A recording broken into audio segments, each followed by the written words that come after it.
Ladies and gentlemen, welcome to the Real Money Talk podcast. In this show, we give you the real talk about money. We eliminate the fine print, we junk the jargon, and we explain how you can make smarter financial decisions.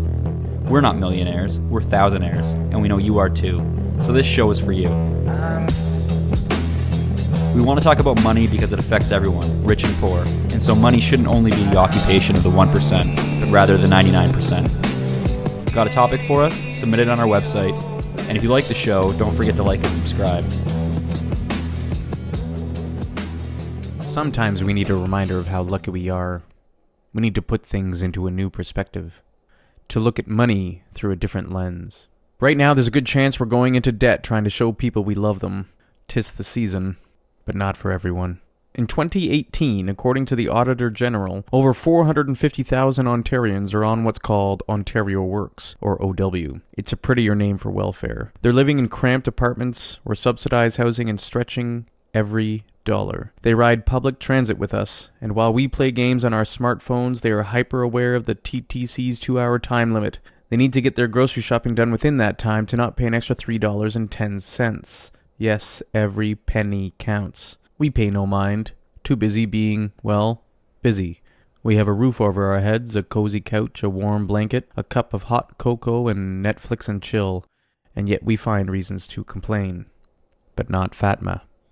We interviewed Fatma to give you a real-life perspective on what it's like, and to remind us to appreciate what we already have in this time of mass consumerism we call the holidays. It's a time when we need a strong reminder to be grateful. Christmas is about giving, and after you hear Fatma's story, I believe you'll be ready to give more than you ever have. Fatma is a new immigrant and refugee to Canada. She's learning English. You might have to listen a little more closely to understand the full message, but it's worth it. The lessons are embedded. To start, here's a little background. In Egypt, in Egypt I was a working woman. Actually, I had to get some assistance, and I had a good house, and I had a car, and I had many people helping me to drop kids, to drive them. I had my career, my profession. I was working as a psychologist. I was working to teach people in university. So I was a working woman, and I had no problem with money or budget. I missed the quality of life in Egypt. And actually, I'm very proud to be responsible for my 2 young boys. Being a single mom is really a good experience in my life in Egypt. And my mom was supporting me and my family too. I have money, I have family, I have people assist me. So, and I'm working. I have my career. So, and I was known person in my country. So, but it seems I have to learn new things. But here in Canada, I start from scratch. I feel like I'm exploring myself. Actually, I have no option. I have to be positive to move forward. For myself and for my boys, what done is done, and let's move forward. She's a working woman, a psychologist who also teaches at universities. She was known in her country. She didn't worry about money, a nice house, a nice car, and had hired help. Her mom and her family also supported her. Life was perfect. That was until tragedy struck, forcing Fatma and her 2 twin boys to flee from Egypt and leave everything behind with her life on the line. She told her family she was attending a psychology conference in Canada, unable to tell the truth for fear of repercussions. Her positive attitude would save her, despite the arduous adjustments. I asked Sandra, editor-in-chief at Money Sense, to join me for the phone interview. I wanted to talk about when you came to Canada. How long ago was that? 1 year. Okay, so it's still pretty fresh, but you feel already at home here. Yeah. I consider Canada now my home. Home is the place you feel safe, and I feel safe with my boys. Yeah, actually, when I arrived, we were wearing summer clothes, and it was raining so much. At the beginning, we were living at the hotel, but with financial crisis, I had to leave the hotel. And that day, I remember I don't know direction or where I can go. I don't have family members here or friends, so I was lost with 2 boys at new country. I decided to protect my boys. But according to my work back home, I worked with many international organizations like Red Cross, and suddenly it came up to my mind I have to find some of my reference of resource like Red Cross, and I start to ask people at the street how can I get direction with Red Cross, how can use public transportation, and it really was very hard time. That day I felt we would die. It was raining, and so I went to Red Cross and introduced myself and my work, what happened to me, and I asked help, and they give me direction where I can start with boys. That's such a beautiful story. Was it hard to ask for help because you're a professional woman, you were accustomed to managing things on your own? Sometimes it's a pride issue. Did you find it difficult to reach out and really say, look, I'm on my own here and I really could use somebody to give me a hand? It's not easy. If I didn't ask, I would lose. If I need help, I have to ask for help. Yeah, I'm changing, I'm changing. So that's why I told you I have to be positive. If I said I have no one, I don't know the street names, I don't know where I can go, I can't access to my bank account, I don't have Uber application, maybe I would lose, maybe I would die. I think that's a really important message because you and your family are doing well and you're happy. Can we talk about what your life is like now as a result of you taking that hard step of asking for help? Where are you now? Talk about where your kids are in school. Are they making friends? Start from the beginning. I feel like we grow up together. I'm growing my family here. The most important thing, they are happy and they learn, and I have a hope for the future, for better future. Your boys are in school here in Toronto, and you're also in school in your own way while you're working. Tell us about some of the things you've been studying. I learned many things. First thing, I have to appreciate every small thing. Now I understand how value is the small things is. $1 is really matter. Before, it doesn't matter. It's nothing. Now I can appreciate stuff, small actions. And I learned to be positive, as I told you. You have such a positive attitude that I almost don't want to ask this next question, but it's something that's been on my mind. Last week, there was an announcement or a report came out from the University of Guelph and the University in Halifax, Dalhousie. Every year they look at food prices and they project what they think groceries will cost an average family in the next year. And they've just announced that the average family will pay about $500 per year more in groceries, which I think will be very challenging for a lot of families across Canada. What are some tricks that you can share to help people's money go further when they're in the grocery store? This is a big challenge for me. I'm learning because currency value is completely different. I will do this next month and put it on my plan. Instead of saying I don't have money to buy this, I have a primary income, $1,000, and I put another thing income in gold. What I have to work to get it. Well, it sounds like you're doing such a great job for your kids. What do you like to cook for dinner on a weeknight when they've come home from school, you've been working, and everybody's tired and hungry? Is there something you like to cook that really helps everyone feel better about their day? My boys are very Western and they are very picky. They love pasta, pizza, and burgers. So I'm trying to cook some traditional food or with vegetables. Egyptian food is including vegetarian and vegetables, lots of vegetables. So I'm trying to get some fresh vegetables. I'm doing some cuts from my budget. Every month I had to set a budget, monthly budget, and every month I had to say I will cut from here. We are not going to buy this. We are not going to. I have to reduce my bills. How can I? And I'm learning how to reduce my electric, my hydro bill, how to reduce my phone bill.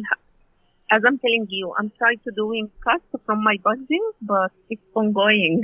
Well, with winter almost here, I would love to hear some of the things that you do to help reduce your hydro bill and your heating bill. Now that it gets dark so early, we're turning our lights on at 4:30 or sometimes earlier. What are some of the things that you've done to help keep your bill lower? I'm doing laundry at night. That's smart because the rate goes down when it's not during the peak hours. Business hours are the most expensive. Very smart. And I'm trying to make my boys busy as much as I can after school to drop them in sports to reduce using hydro at home and also to be healthy. What activities do your boys like to do? Skating, hockey. They enjoying. Yeah, very much. Wait, Tyler's a big hockey fan and a player. Yeah. That's awesome. My kids do big fans to hockey and baseball. They love a team. It's called Raptor. Yes. And Blue Jays. And they have their own left. They are crazy about sports. So I'm trying to make them busy. Just as you're finding your home here, they're finding their way here in their own ways. And and they relate to their friends with sports. Yeah, even at the school, they are participating in hockey team at the school. And Adam he loves to sing and going to sing with team at the school, at the church for Christmas. So my boys are happy, and that is the most important thing for me. So your community has a lot of activities for children it sounds like a lot of it is free, which is incredible.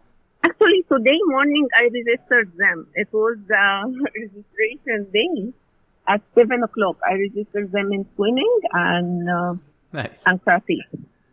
You've already got the trick. You have to wake up early to get the the municipal sports. But it seems also city was busy at morning. It was so busy, 7 o'clock. So, but I had to wait, and I did it. It's worth it. Congratulations. We're very fortunate to have such affordable swimming lessons and other activities through our municipal programs. So congratulations for getting swimming lessons. That's always the hardest part. The trickiest, especially getting two.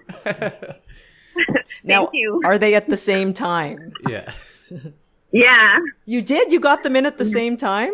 Congratulations. That's also very tricky to do. I'm lucky. I met awesome people here. It's a big challenge to change your spot. It's completely different experience, but I'm lucky person.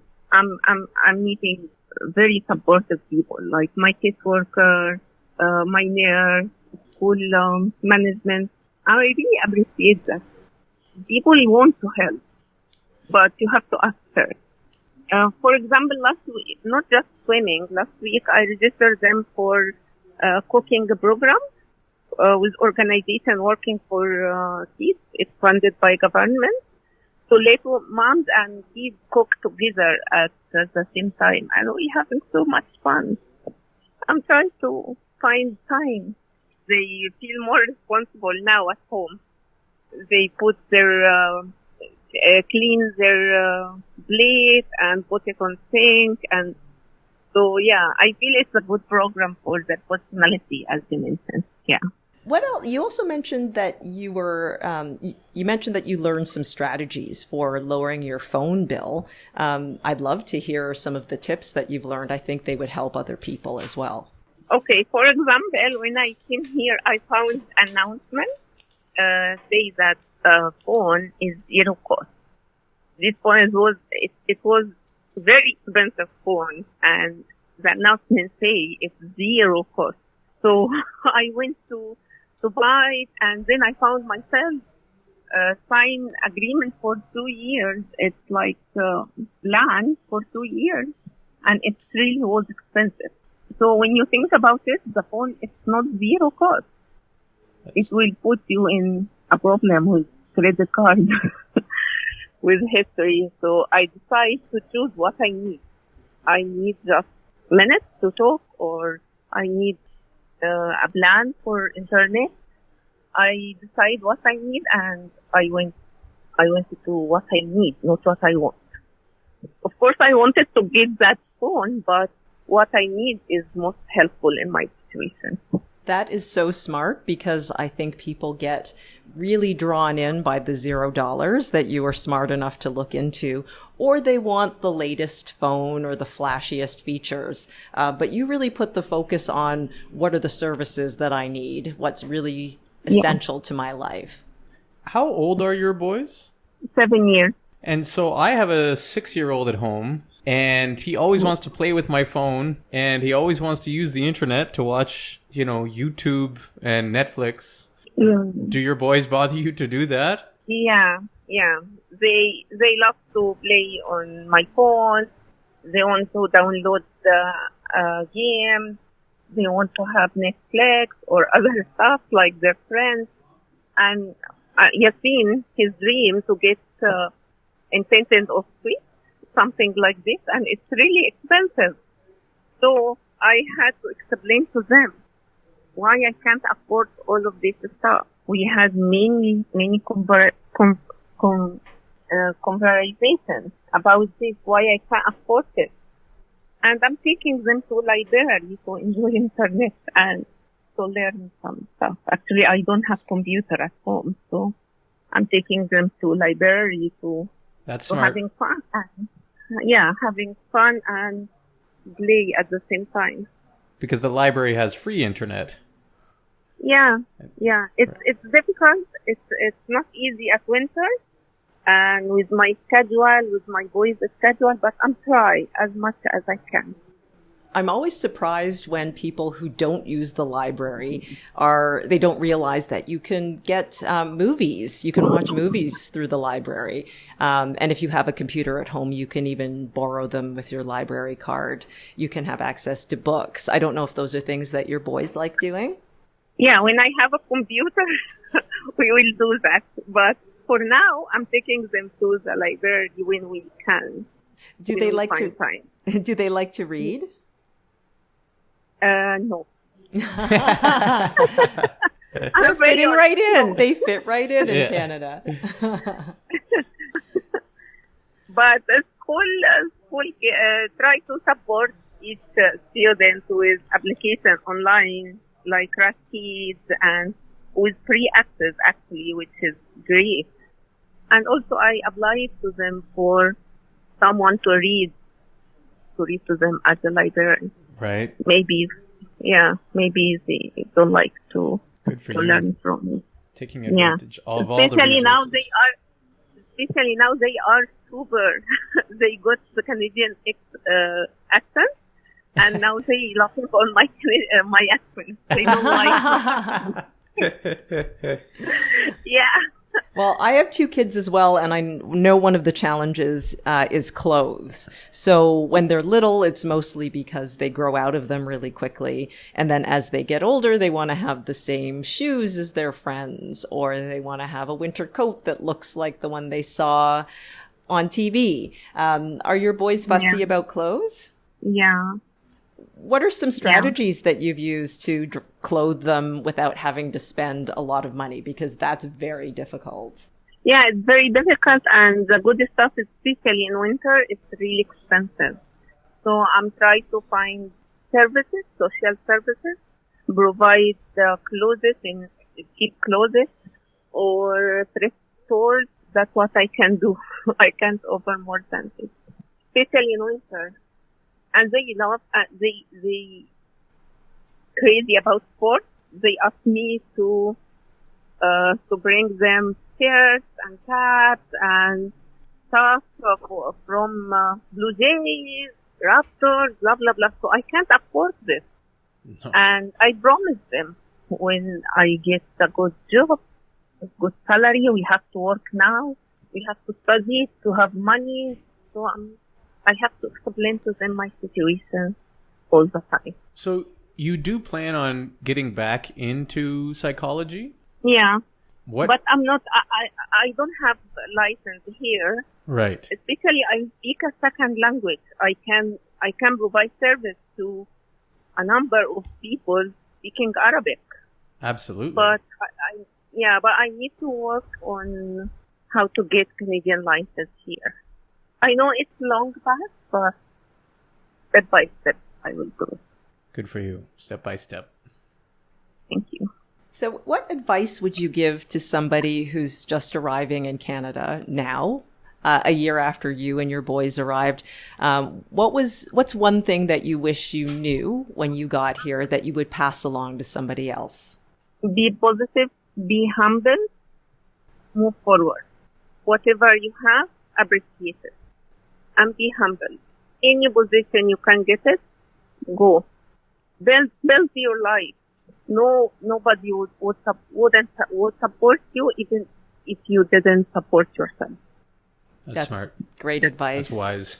Thank you so much for sharing some of your day with us. And I just love your positivity. I feel like it's filled my cup today. So thank you for that.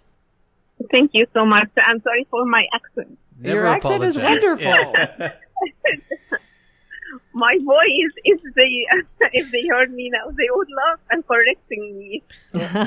Thank you. Kids never want to for be your different. time. So Fatma, thank you for spending time with us today and talking about really the little things that you can do even when you're very challenged to help your money go further. So you talked about meal planning, you talked about reducing your hydro bill and ways that you've been able to find activities for your two very busy boys without breaking the bank. And you've been such an inspiration in talking about looking at ways to build yourself up, make yourself better, and being humble. I think that's a really wonderful message to take away from today. Thank you. Thank you so much. Bye-bye. Bye. Bye. We want to thank Fatma for joining us via phone today. It was very interesting to hear the challenges that she's up against in Canada, but her attitude is very positive. And it's always nice to hear and how she's making ends meet, supporting two sons as a single mom in Toronto. I think that's just incredible. I agree. And I think an important takeaway from Fatma's experience is remembering that, yes, it is challenging, even if you're not in the really, really tough situation that she's in to raise kids with prices going up. But there are resources that you can reach out. Yeah. There are strategies that you can use. So I think we're going to talk about some of the strategies and takeaways from Fatma's tips that we could all benefit from. Let's first just talk about what the situation Fatma's in. Sure. Yeah. As a new Canadian. Who can't practice her profession yet because she's still learning English and she needs to requalify here. And that's a story you hear a lot if you take the time to speak to new Canadians who are doing a job that is not what they were trained for. It's hard. So right now with the city, there's in the different programs, we'll go through city, provincial, and federal funding that she'll receive. Just to give you an idea, if you think times are hard on you, just always, I guess as she said, stay humble. From the city, she receives $1,057 a month. From the province, she receives $239 a month. And federally, she receives $900 a month for a grand total of $2,196 per month. And she lives in a basement apartment, which in the city of Toronto, I know is at least $1,000 a month. And if she dreams of one day moving into a different type of apartment complex, maybe something that has built-in amenities for her kids, that rent is up to $2,300 a month in Toronto for a one-bedroom. So that would be a tight squeeze. And I know there are a lot of families who are struggling to make ends meet where somebody sleeps on the couch. So not an ideal situation. And beyond that, not covered by her income right now. Yes, certainly not. So then she employs several strategies to help to make sure that she stretches every dollar. She talked about, especially in the winter months where it's cold and you need to turn the lights on earlier, she stays away from home, which is, I mean, being the mom of 2 boys, I mean, many kids are active and need to be doing stuff. That's smart on a number of levels, but it allows her to keep her lights off in her apartment while keeping her boys busy. Yeah, and the boys seem to have adapted well to that new environment and have taken to skating. That's just incredible to me. Well, I think that's really great and worth reminding people to look into the resources that your municipality or your province offers. So Fatma's kids have access to swimming lessons and skating lessons, and that's some of the money that she receives from the City of Toronto are against the costs of signing up for programs, either for her boys or herself. Yeah. Did you sign up your kids this morning for... My kids have gone almost as far as you can go in swimming. Oh, okay. So I get to be lazy now after years of waking up at 6:30 and having my browser open. Yeah. My elder daughter only has one more course to take and she'll become qualified to lifeguard. Okay. And my younger daughter, who just turned 13, has done her bronze medallion. So I believe, no, sorry. She did bronze star, so bronze medallion is next. Okay. So there are usually more spots for that. So if you're a parent of younger children, your day to relax is coming, I promise you. Yeah. But it is a great deal. It's a smoking deal, yeah. And the fact that your kids have the opportunity to go through life-saving courses and become trained for a pretty good summer job, I mean, that's another bonus at the end of it. Absolutely. What about you, Tyler? You signed your kids up for anything? My wife signed up our kids for swimming and skating lessons, and skating lessons were $40 for 2 kids? No. For one kid, right? But that was, I was going to fall over. Still, that's still great. We've also paid $300 and some odd for skating lessons. So good for you. Thank you to the City of Toronto for continuing. Well, let's talk about the cost of private swimming lessons. So let's not lie here. I more than once missed the queue to get the City of Toronto lessons, and I looked up private lessons, and they were just, I mean, they wouldn't be even a possibility for Fatma. They weren't a possibility for me at the time with 2 working parents. It's a lot more money. So the City of Toronto offerings are a good deal. Yeah. And then she talked about groceries. Yeah. So it sounds like she's trying to incorporate some foods from her native Egypt, which also as a grocery strategy is very smart. Yes. I know from chatting with people on Twitter that most people do feel the hit every week. Yeah. Time to get that. One of my Twitter mom friends, as I call my Twitter chat groups to my kids, said that she was joking with her husband that bacon is now a garnish in their house because it's too expensive for them to eat as a side dish. And in fact, meat is going to see the largest anticipated price increase, according to the University of Guelph Dalhousie study. They're looking at it going up from 4% all the way up to 6% more than what we're paying now for meat. So Fatma's idea to include vegetarian dishes from Egypt will help keep her grocery price down. I wonder if the price of meat is going up as plant-based diets are sort of trending, or is it just the overall cost going up? But I know that in our household, we're trying to go to, a few days a week where there's no meat at all. I mean, I'm a vegetarian vegan, so I don't eat the meat, but I don't mind that my child or children do, or my wife eats meat. Yeah, same in my house. We actually will sometimes go full vegan on our meat-free days. Wow. I think my youngest daughter is the novelty is wearing off for her a little bit, but it does definitely make a difference in your grocery bill to have those few days per week where you're not serving meat. Now, the university professors who oversaw the study say that climate change is a part of it. So before we get all excited about vegetables, which I do get excited, they are going up as well. So vegetables will increase in price between 2% and 4%. Wow. And fruits 1.5 to 3.5%. So everything's going to get a bit more expensive. So make sure we have those grocery store credit cards. Well, if you're looking for bonuses, I mean, Yeah. I've had the same, I'm embarrassed to say I've had the same cashback credit card for many years now. And it applies an equal cashback reward on any purchase. But thinking about this, I mean, I'm definitely not getting the largest number of benefits that I could. So if groceries are a big part of your spend, as it is for many families, looking into a card that offers a greater reward for groceries is a smart move. So Fatma also talked about laundry strategy. Also, I mean, let's talk about hydro bills. Yes. It's a fact that the laundry dryer is one of the biggest energy hogs there is. It's just a fact of life. But if you live in an apartment, it may not be possible for you to dry your clothes outside, as we're counseled by environmentalists and people who like to save money. It's also probably not that fun in the winter. So Fatma says that she does her laundry during off-peak hours, which is a strategy that if you look at your hydro bill, that's something that the city will encourage you to do. Very smart. Yeah. And probably when most of us are around anyway. Yeah.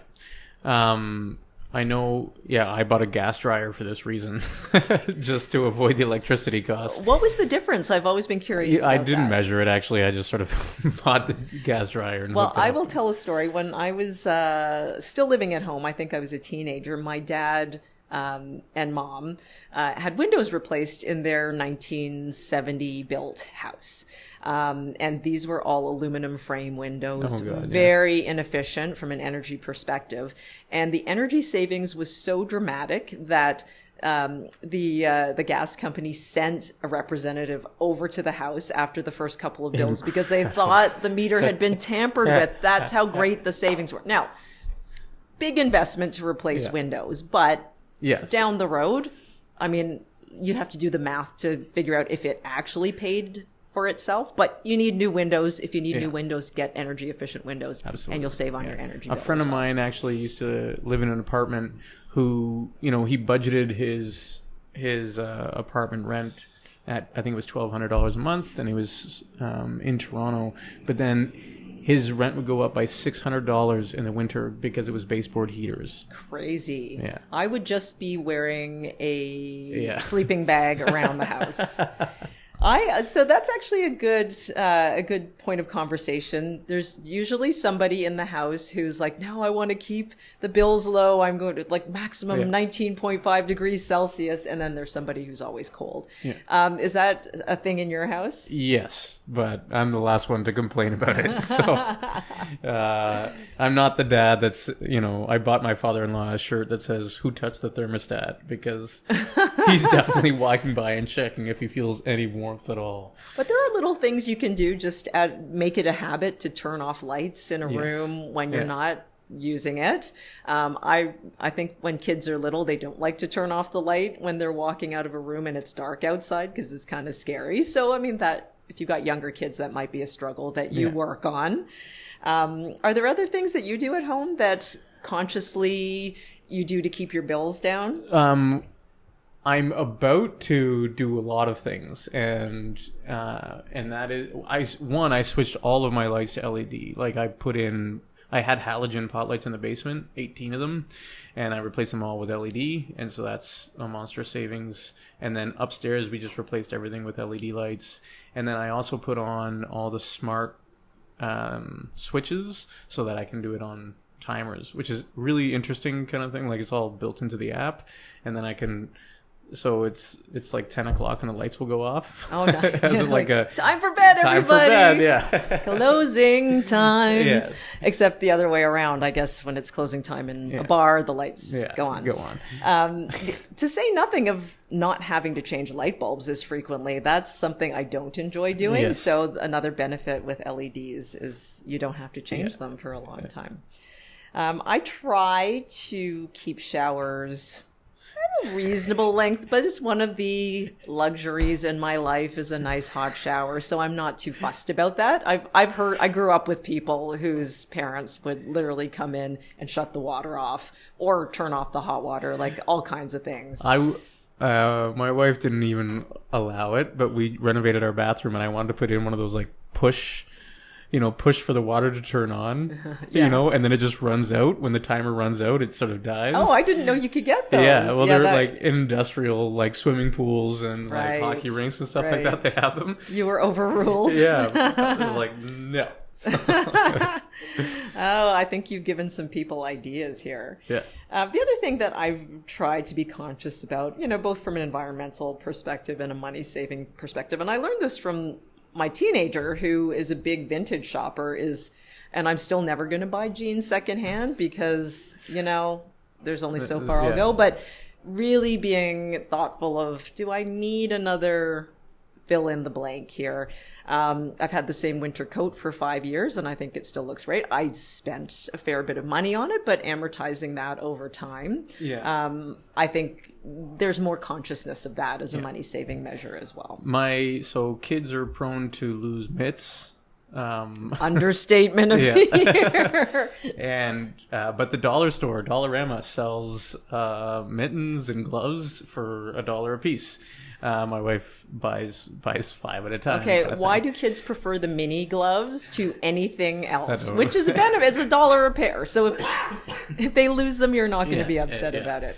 But my wife will go to Value Village to buy things like snow pants because they grow out of them so fast.